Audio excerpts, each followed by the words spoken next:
आज भगवान जाने लगे।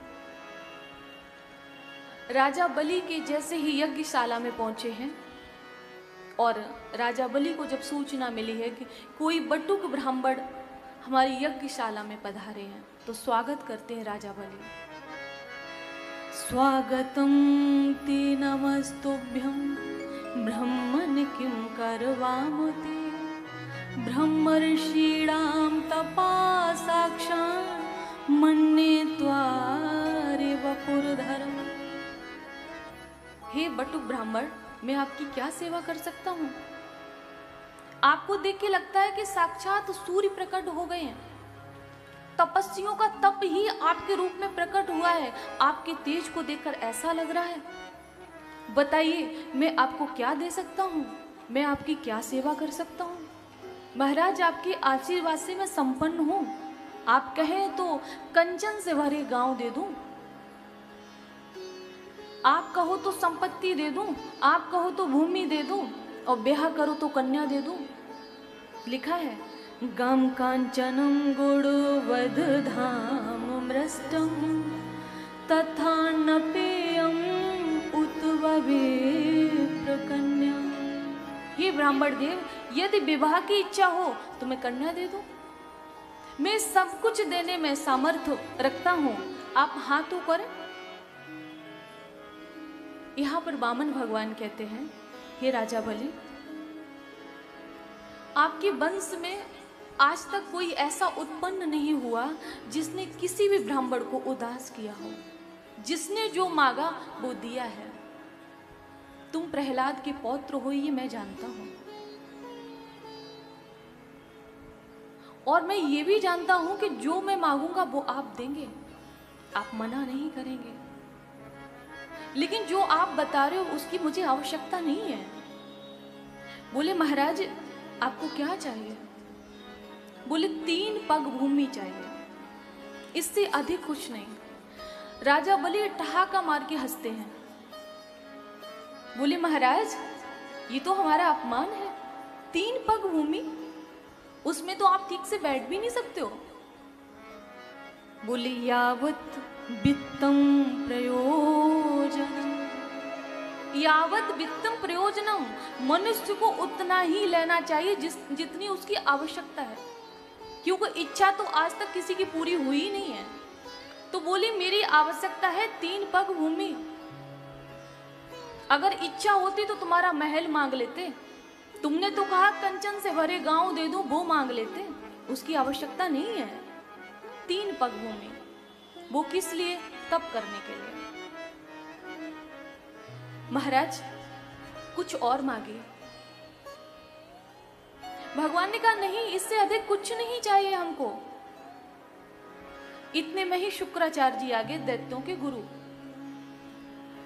इस वैरोचने साक्षात भगवान विष्णुरव्यय कश्चिपाद दितिर जातो देवानां कार्य साधका।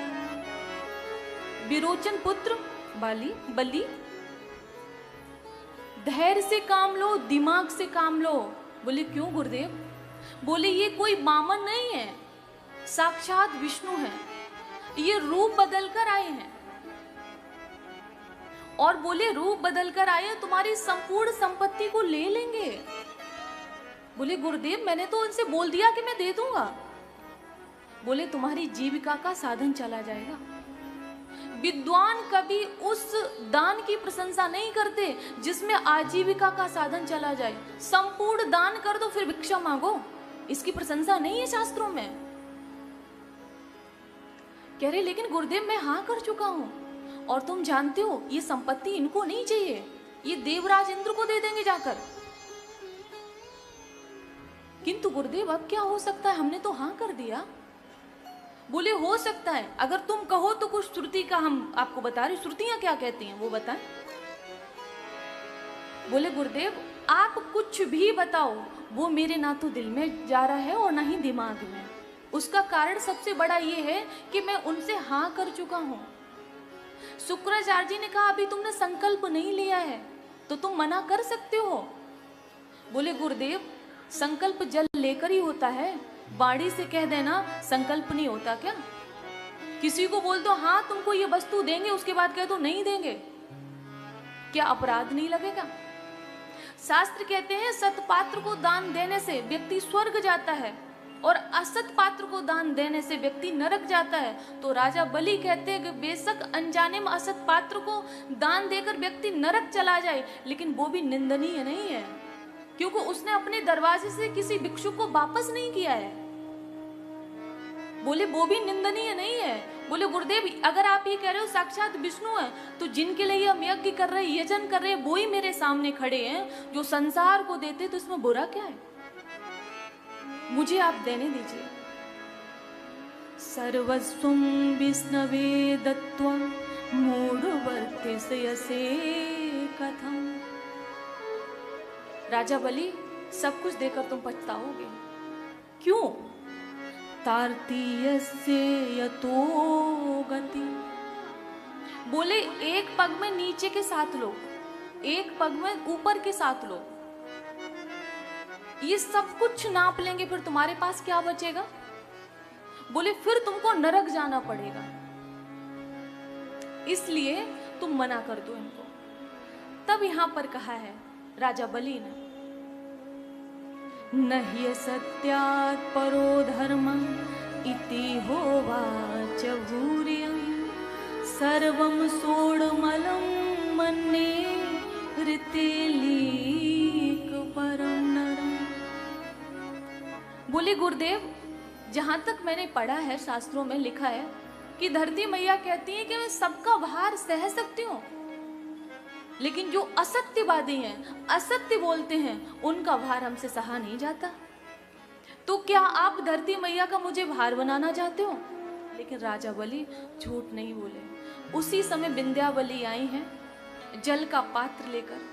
राजा बलि ने उस जल को अपने हाथ पर लिया और गुरु शुक्राचार्य जी की बात को नहीं माना, तो उन्होंने उन्हें स्त्रीहीन होने का श्राप दे दिया और वहां से चले गए। बोले गुरु की बात नहीं मानता, जिसने राह दिखाई, अज्ञान मिटाया, ज्ञान का दीपक जलाया और तुम्हें ये राज्य दिलाया, तो गुरु की बात नहीं माननी तुम्हें? जाओ, तुमको श्राप देते कि तुम स्त्रीहीन हो जाओ। उसी समय इन्होंने जैसे ही संकल्प लिया और वामन भगवान ने अपना रूप विस्तार किया, आ गए अपने असली रूप में।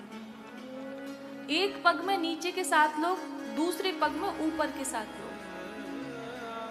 तीसरे पग देने के लिए राजा बलि के पास कुछ नहीं बचा था, वरुण पास में बांध दिया।